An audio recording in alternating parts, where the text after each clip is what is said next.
అల్లు అర్జున్ విషయంలో రేవంత్ రెడ్డిపై మండిపడ్డ టీడీపీ మహిళా నాయకురాలు.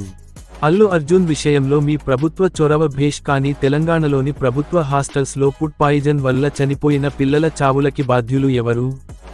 రుణమాఫీ అవ్వక చనిపోయిన రైతుల ప్రాణాలకు బాధ్యులు ఎవరు? హైడ్రా భయంతో ప్రాణాలు కోల్పోయిన మరణాలకు కారణం ఎవరు? ఆత్మహత్యలు చేసుకుంటున్న సిరిసిల్ల చేనేత సోదరుల మరణాలకు కారణం ఎవరు? వీళ్లందరికీ న్యాయం ఎవరు చేయాలి? ఇక్కడ చనిపోయింది సామాన్యులు, పేదలు కాదా? వారి కుటుంబాలకు ఏం సమాధానం చెప్తారు?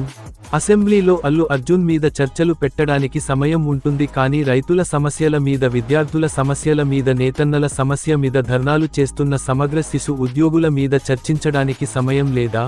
టీడీపీ మహిళా నాయకురాలు జ్యోత్స్న. ఇలాంటిది ఒకటి జరిగినప్పుడు ఏదో మీడియా కోసం ఇంకోళ్ళ కోసం నేను సుకుమార్ గారు చాలాసార్లు మాట్లాడుకున్నాం. డార్లింగ్ మనం ఏం చేయొచ్చు, నేను ఒక మంచి అమౌంట్, పెద్ద అమౌంట్, నువ్వు ఒక అమౌంట్, మైత్రి నుంచి ఒక అమౌంట్ తీసుకుని మనం ఒక ఫిక్స్డ్ డిపాజిట్ ఆ అబ్బాయికి ప్లాన్ చేద్దాం. ఊరికే మనం ఏదో చేతులు దుడిసేసుకున్నాం అలా కాకుండా, మిగతాలో కాకుండా మనం జెన్యున్గా ఏదో చేద్దాం డార్లింగ్. ఆ అబ్బాయికి ఏదో ఫిజియోథెరపిస్ట్ పెట్టిద్దాం, ఇలా చేద్దాం, అలా చేద్దాం, ఎన్నో విషయాలు మాట్లాడుకున్నాం. అంత మాట్లాడుకున్న తర్వాత నేను కేరింగ్గా లేను సార్. ఎలా ఉంటాం sir? I have the same age kid. నా కిడ్కి ఎలా అయిందంటే నేను అలాగే ఫీల్ అవుతాను కదా. I not a father? నాకు ఉండదా?